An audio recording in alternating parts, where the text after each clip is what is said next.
प्रिय छात्रों, नमस्कार।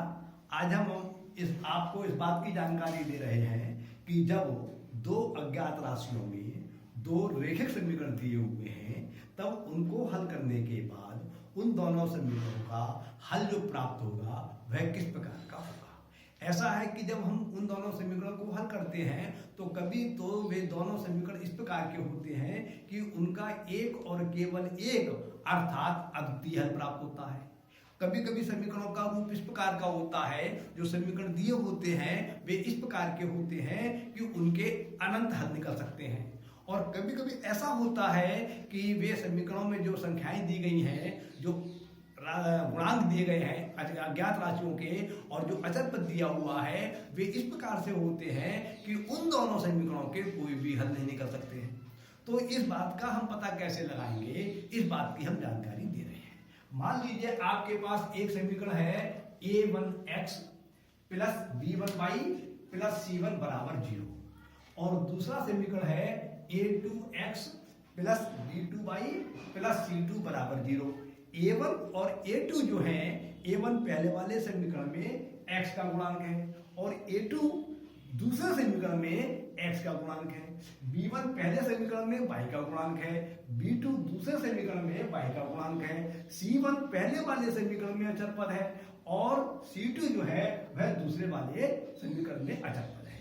जब हमारे लिए a1, b1, c1 और a2, b2 और c2 इन 6 राशियों के मान जब प्राप्त हो जाते हैं, हम दिए गए समीकरणों की इस समीकरणों से तुलना करके a1, b1, c1 और a2, b2 और c2 इनके मान प्राप्त कर लेते हैं। फिर इसके बाद हम इन्हीं 6 राशियों की सहायता से ये मालूम करते हैं इन समीकरणों का हल किस प्रकार का होगा।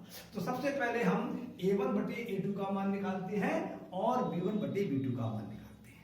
फिर हम ये देखते हैं कि a1 बटे a2 का मान b1 बटे b2 के मान के बराबर है या नहीं है।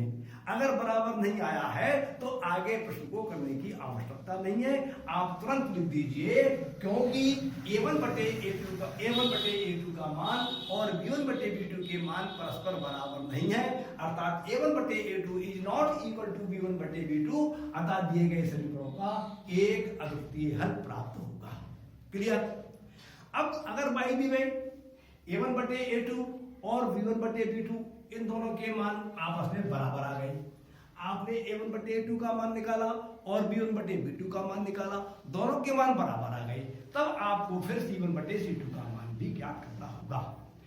अगर मान लीजिए a1 बटे a2 का मान और b1 बटे b2 के मान बराबर नहीं आए, तब तो आप लिख देंगे इन दिए गए समीकरणों का एक अद्वितीय हल प्राप्त होगा।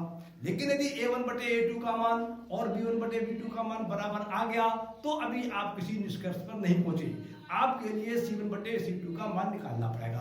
अब आपको ये देखना पड़ेगा इस c1 बटे c2 का मान जो है वो a1 बटे a2 और b1 बटे b2 का जो मान आया है उसके बराबर आया है या उसके बराबर नहीं आया है। अगर बराबर आ गया तो उसके अनंत हल प्राप्त होंगे और बराबर नहीं आया है तो उसका कोई हल प्राप्त नहीं होगा। तो हम लिखेंगे यदि a1 बटे a2 बराबर b1 बटे b2 के है और इसका मान और c1 बटे c2 का मान भी इसी के बराबर है, अर्थात a1 बटे a2 और b1 बटे b2 और c1 बटे c2 इन तीनों के मान बराबर हैं, तो हम लिखेंगे दिए गए समीकरणों के अनंत हल प्राप्त होंगे।